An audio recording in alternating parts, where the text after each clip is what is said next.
Welcome to episode 10 of Ready, Steady, Read.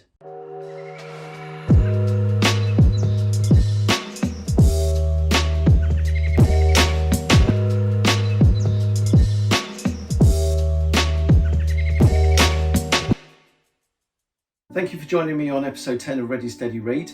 I'm so glad to be at this point. We're 10 episodes in, and I don't think I've lost people yet. And in fact, your feedback has been really, really good. So thank you very much for that.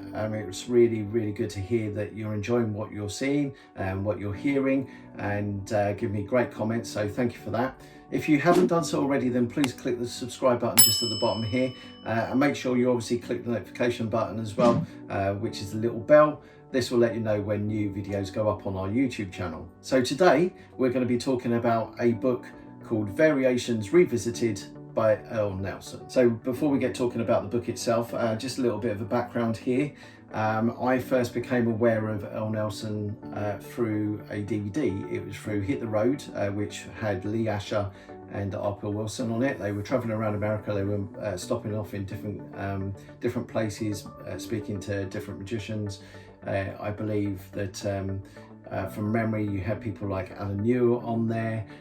You had obviously the two of them performing magic, various other magicians whose names escape me. It's a long time since I've seen the DVD, but also Earl Nelson as well. I can only describe the man, and I'm sure other people have described him in the same way, as like the Perry Como of magic. He's very laid back, very softly spoken, but the magic is absolutely devastating.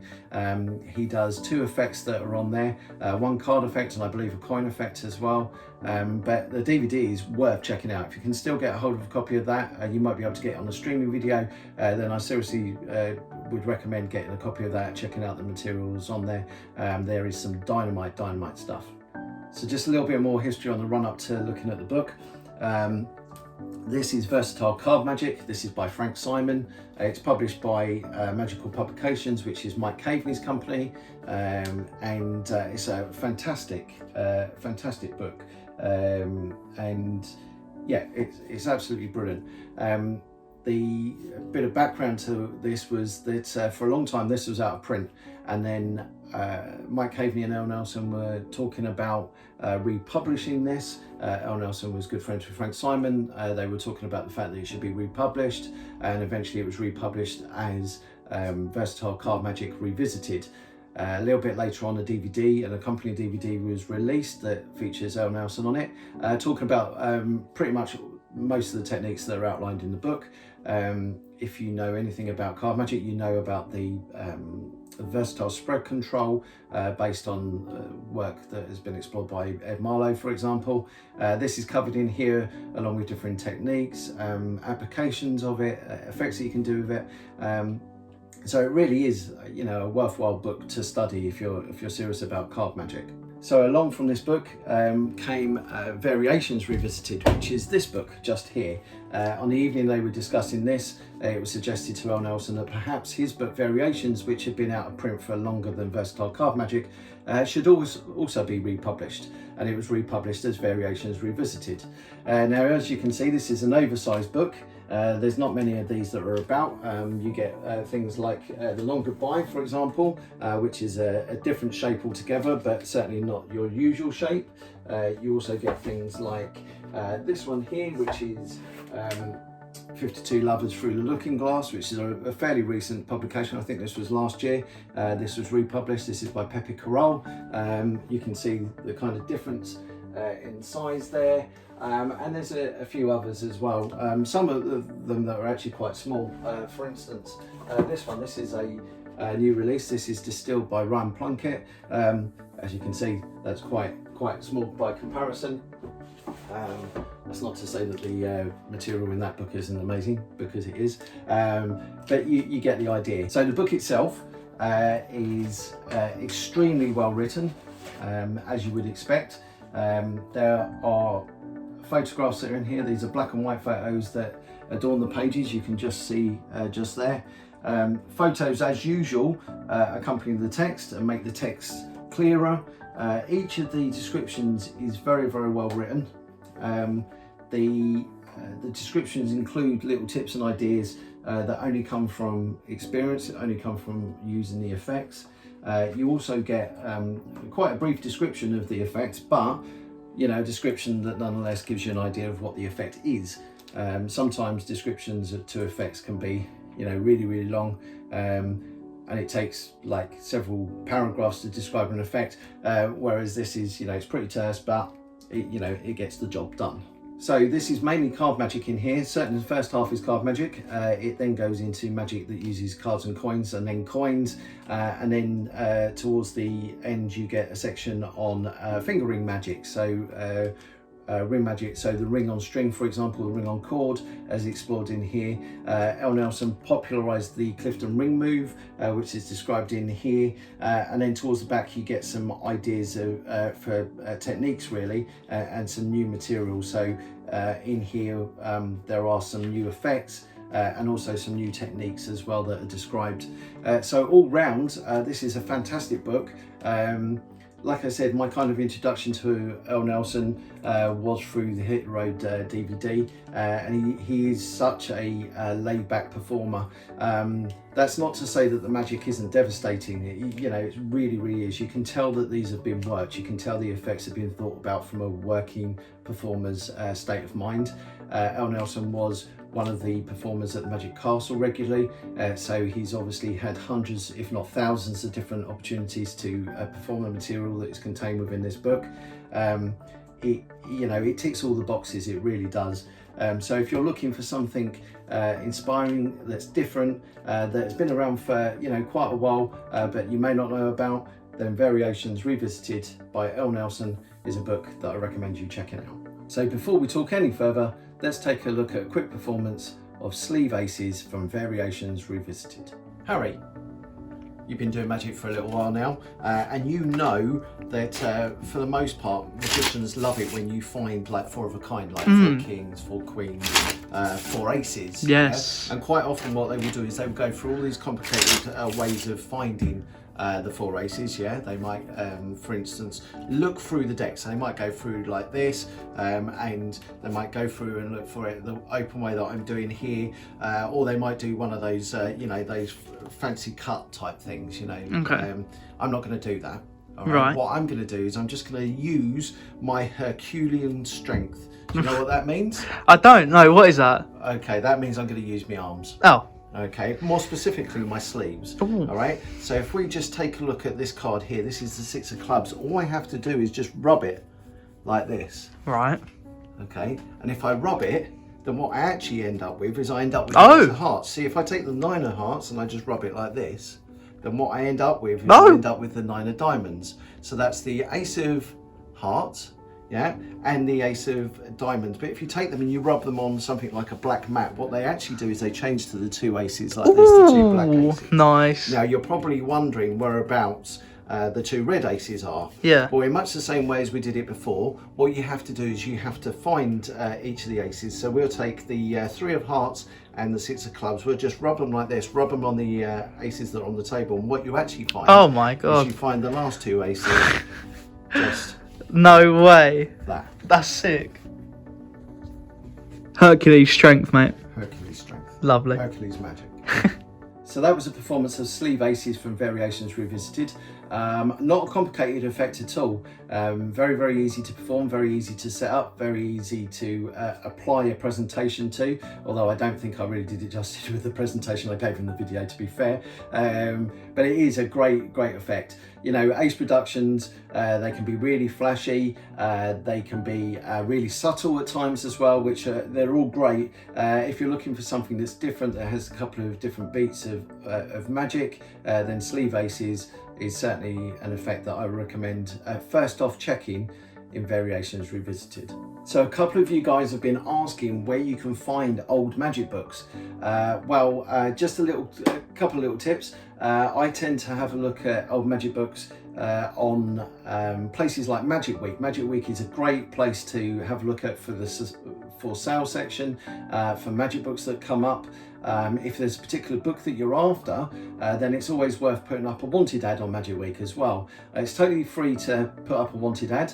You just type in what you're after, put your details in there, and there you have an opportune moment to, if people are also looking on Magic Week, then get in contact with you if they happen to have the book that you're looking for. One of the other things you can do is you can have a look at the social media pages, places like Magicians of Facebook.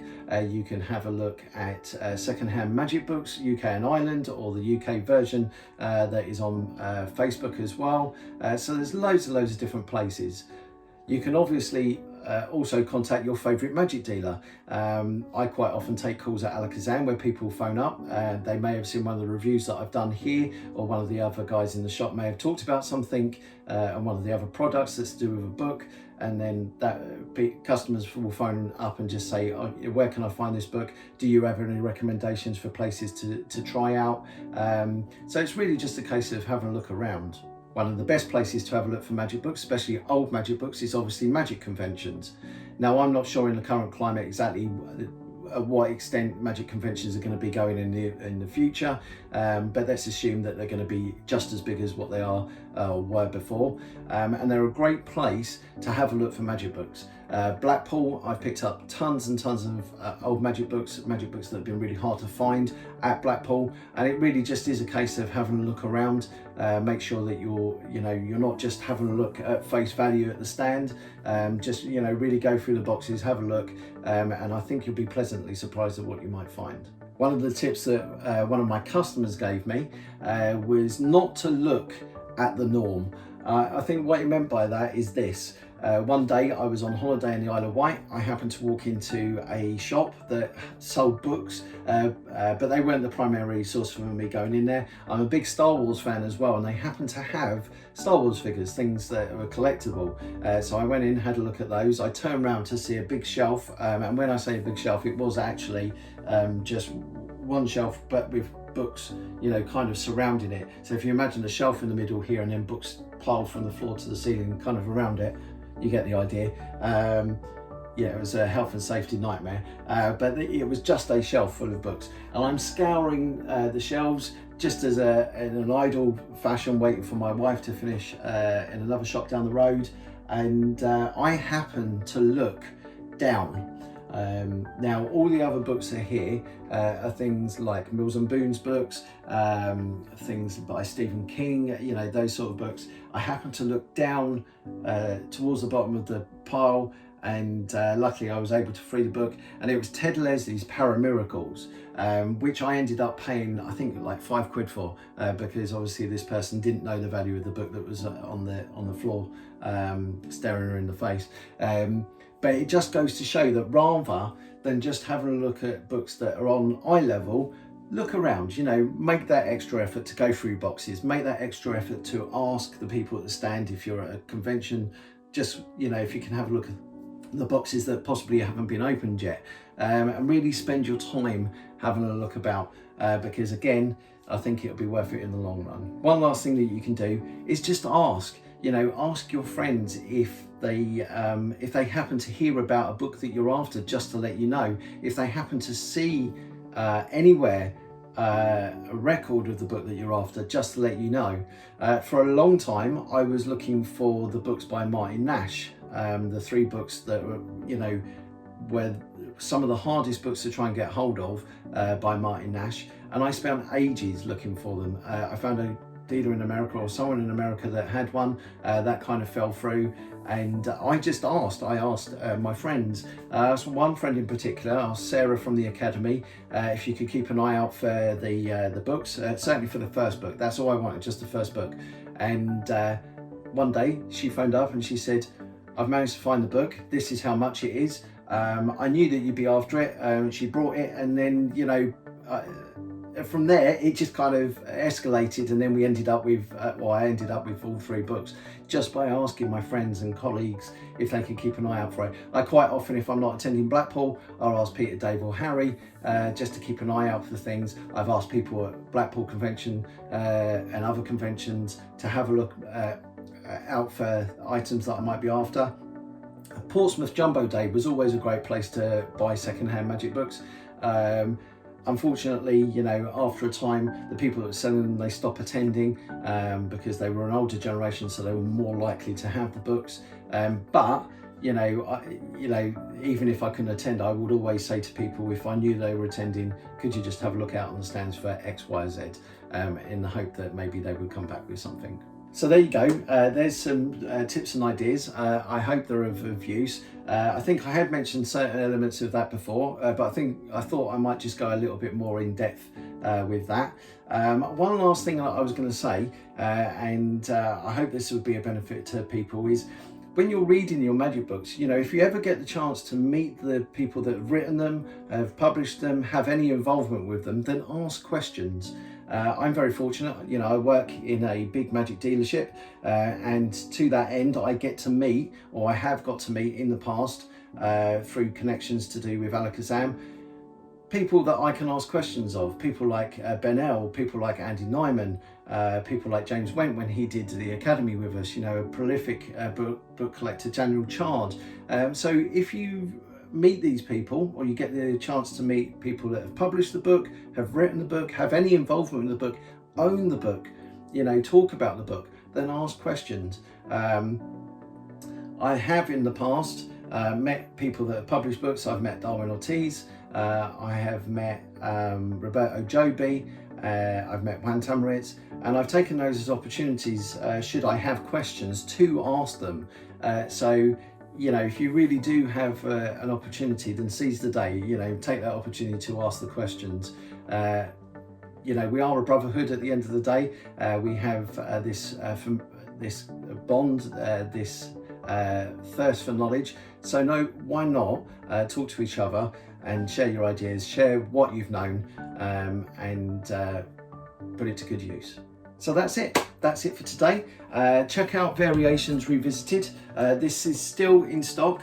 You can still get hold of copies of this. It's full of fantastic material. I'm sure that you will love it. I'm sure that you will be engrossed with it. I'm sure you will want to seek out the other works of Earl Nelson. Just a little tip, there were some DVDs that Earl released other than Versatile Card Magic. If you can get hold of copies of those, they are the lost tapes. They're the lost tapes for a reason. When they were first produced, there was, I believe it was an earthquake, and the original footage was lost, and you could not get hold of these for love nor money. They were republished, or they were re-put onto DVD. I think it was quite a few years back now, maybe 10-12 years ago.